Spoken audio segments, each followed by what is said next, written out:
The Gap and the Gain kitabını okuduktan sonra Gap zihniyetinden Gain zihniyetine geçişin aslında ne kadar kolay olduğunu fark ettim. Bu kitaptan önemli gördüğüm noktaları paylaşacağım bu videoyu izledikten sonra sizler de bu geçişi çok kolay bir şekilde yapabilirsiniz. Farkında olmadığımız ama gizli gizli enerjimizi tüketen zihniyetten kurtulmak ister misiniz? Türkçe çevirisi tam oturmasa da Gap, boşluk, Gain'i ise kazanç olarak tanımlamak mümkün. Yani Gap zihniyeti pek arzu edilmeyen, Gain zihniyeti ise istenen ya da hedeflenen şey. Şimdi size hemen bir soru sorsam. Neden para kazanmak ya da bir şeyleri başarmak istiyorsunuz? Varoluş amacımız sadece başarılı olmak mı ya da salt zenginlik mi? Bazen ipin ucunu bu noktada kaçırabiliyoruz. Hepimizin derdi sonuç olarak ve özet olarak mutlu bir yaşam sürmek. Hayatınız nasıl olursa olsun mutluluk kişinin tercih edeceği bir şey. Saraylarda da olsanız mutsuz olabilirsiniz. Zindanlarda da olsanız mutlu olabilirsiniz. Bu pekala mümkün.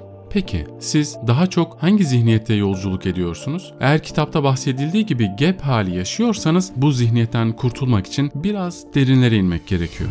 Özellikle Instagram'da arkadaşınızın tatilini ya da kuzeninizin görkemli düğününü kıskanarak gezindiğiniz oldu mu? İnternet veya sosyal medya ile o kadar birbirimize bağlı hale geldik ki başkalarının hayatlarına yakinen sanki içindeymiş gibi tanıklık ediyoruz. Bu tanıklık halinde dikkat edilmesi gereken kendinizi başkalarıyla kıyaslama ve bir şeyleri kaçırıyor gibi hissetme hali.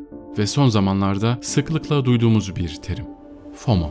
Fear of Missing Out. Bir şeyleri kaçırma korkusu. Bu durumda oluşan duygu yaşamınızın ideale uygun olmadığı ve ideal yaşam ile mevcut yaşamınızın arasında bir gap, yani bir boşluk olduğu hissi. Oluşan bu boşluğu doldurmak için ne yaparsınız? Tabii ki de bir şeyler satın alırsınız. Bu da sizi tıpkı sistemin istediği gibi iyi bir müşteri yapar. Kendimizi başkalarıyla kıyaslamayı bırakmamız gerekiyor. Büyük bir ev ya da gösterişli bir araba tek başına sizi mutlu yapar mı? Sizi mutlu ve tatmin olmuş hissettirebilecek tek şey kendi içsel başarı standardınıza göre yaşamak. Peki bu standart ne? Hemen verebileceğiniz bir cevabınız yoksa sorun değil. Bu konuda yalnız değilsiniz. Anne babanız ya da öğretmenleriniz muhtemelen size neye değer verdiğinizi hiç sormadı. Başarıya ilişkin kriteriniz ailenizle yeterince zaman geçirmek mi? Yoksa istediğiniz zaman seyahat etmek mi? Sizin için gerçekten neyin değerli ve önemli olduğuna yine kendiniz karar vermelisiniz. Bunu düşünmek için biraz zaman ayırın ve ardından hazır olduğunuzda mevcut olan 10 şeyin listesini yapın. Listenizin başkalarınınkiyle aynı olmayacağını unutmayın. Bir dahaki sefere yeni bir iş veya başka bir fırsat karşınıza çıktığında kendinize şunu sorun. Bu listemdeki gereksinimleri karşılıyor mu? Cevap hayır ise ne kadar prestijli olursa olsun fırsat size göre değil demektir. Sayısız çalışma göstermiştir ki olumlu bir zihin daha iyi performans göstermenizi sağlar. Kendinize güveniniz artar. Daha yaratıcı düşünürsünüz. Değişen koşullara uyum sağlama konusunda daha iyi hale gelirsiniz. Stresli ve olumsuz hissettiğinizde ise hayatta kalma moduna girersiniz. Bu da olaylara etraflıca bakma kabiliyetinizi yok eder. Aynı zamanda işinizde keyifle vakit geçirmeyi de bırakırsınız ve içsel motivasyonunuz azalır. Mutlu ya da tatmin olmuş hissetmek için illaki bir şeyleri kazanmaya ihtiyacınız yok. Elbette bir şeyleri kazanmayı istemekte bir sorun yok. Mutluluğu bir şeyleri kazanmakla ilişkilendirmek yerine içsel hale getirebildiğimizde ancak mutlu olabiliriz. Mutluluğu kendi dışımızda ararsak tüm gücümüzü buna vermemiz gerekir. Hayat ihtiyacın olduğuna inandığın şeyleri elde etmek için sürekli koşuşturmanın olduğu bir koşu bandına dönüşür. Ancak mutlu olmak için illaki bir şeylere ya da birilerine ihtiyacımız yok. Hayatımızı olduğu gibi takdir etmeyi öğrenebilirsek tam da şu anda mutluluğu seçebiliriz. Gelişimi bilinçli bir şekilde kutlamak, devam etmek için herkesi daha motive kılar. Ne demek bu?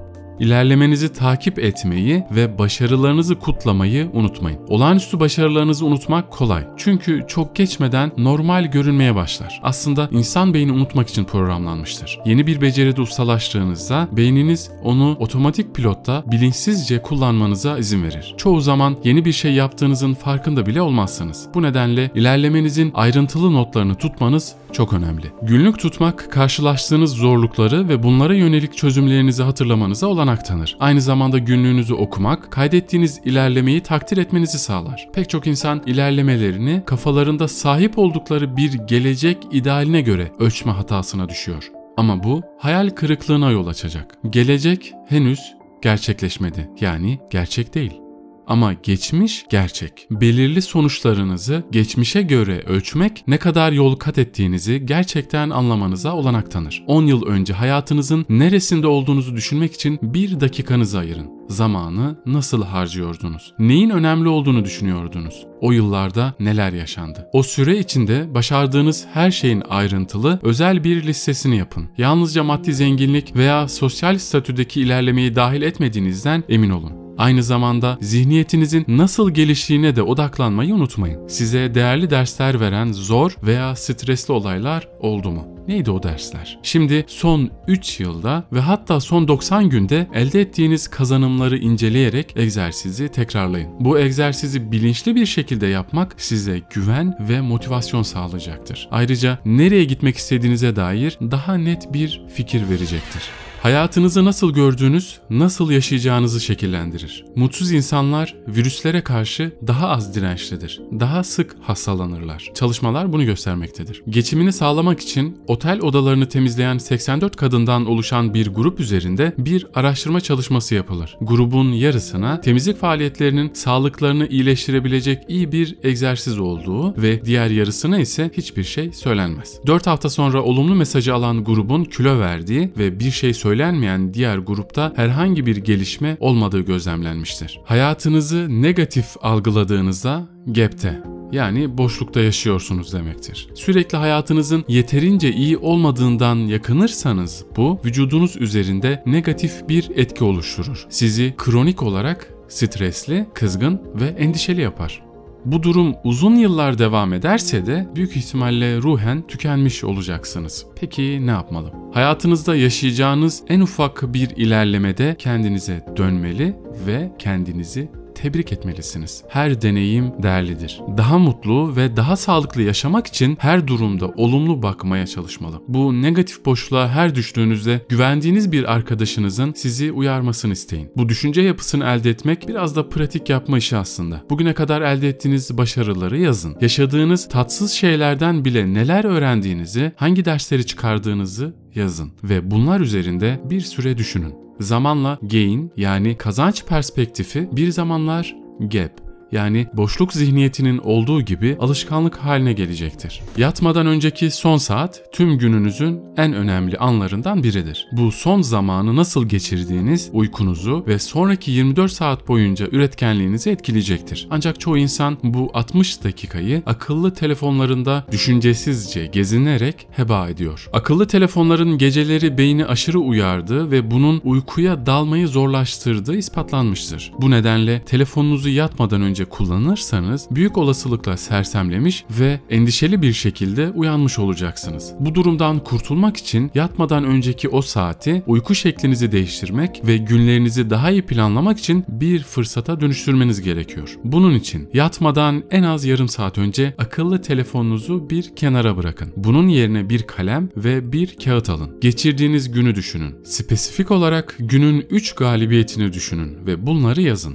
Unutmayın, bunlar sizin öznel kazanımlarınız, başka kimsenin değil. Çamaşır yıkamak genellikle sizin için bir engelse, o zaman bir sürü giysi yıkamayı başarmanız kesinlikle iyi bir kazanç olacaktır. Buna ilave olarak başarılarınızı not ederken ertesi gününüzde almak istediğiniz 3 galibiyeti düşünün. Bu basit uygulama günlerinizi ve gecelerinizi dönüştürecektir. Günlük başarılarınızı ve ertesi gün için hedeflerinizi açıkça ifade etmek, beyninizin onları bilinç altında işlemeye başlamasını sağlar. Huzurlu bir şekilde uyur ve bir amaç duygusu hissederek uyanırsınız. Önünüze çıkan her şeye sadece tepki vermek yerine net ve eyleme geçirilebilir bir planınız olacaktır. 29 Eylül 2008 Howard Gatson'ın hayatını değiştiren bir gündü. Bir gecede borsada $2 milyon kaybetti. Gatson sarsılmıştı ama sonra biraz daha düşündü. O gün çok büyük bir kayıp yaşadığı ortadaydı. Ama herkes bu kadar büyük kayıp yaşamamıştı. Aksine bazı traderlar bir gecede muazzam servetler kazanmıştı. Neden başkalarının stratejileri işe yaramıştı da onunki işe yaramamıştı?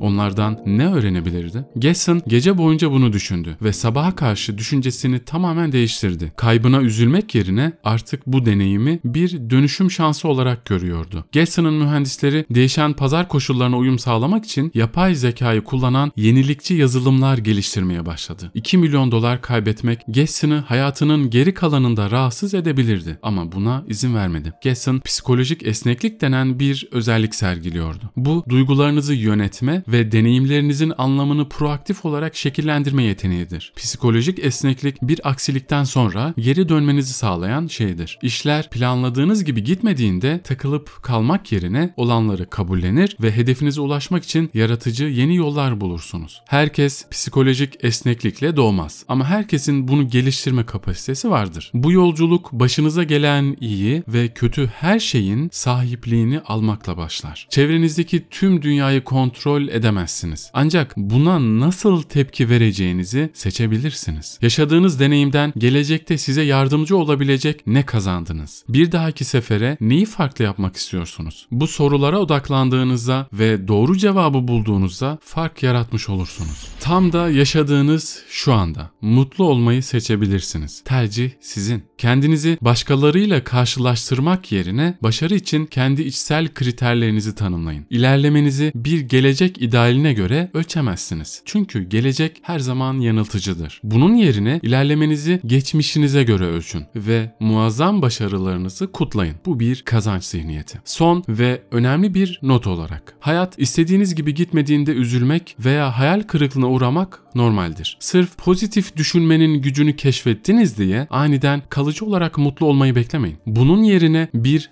hayal kırıklığından sonra gerçekten üzülmek, somurtmak ve kendinizi hırpalamak için kendinize 5 dakika izin verin. Başka bir deyişle gap'i gerçekten benimsemek için bu 5 dakikayı kullanın. Ama sonra deneyimden nasıl faydalandığınızı ve ne kadar ilerleme kaydettiğinizi düşünün. Bilinçli olarak kazanç zihniyetine geçiş yapın.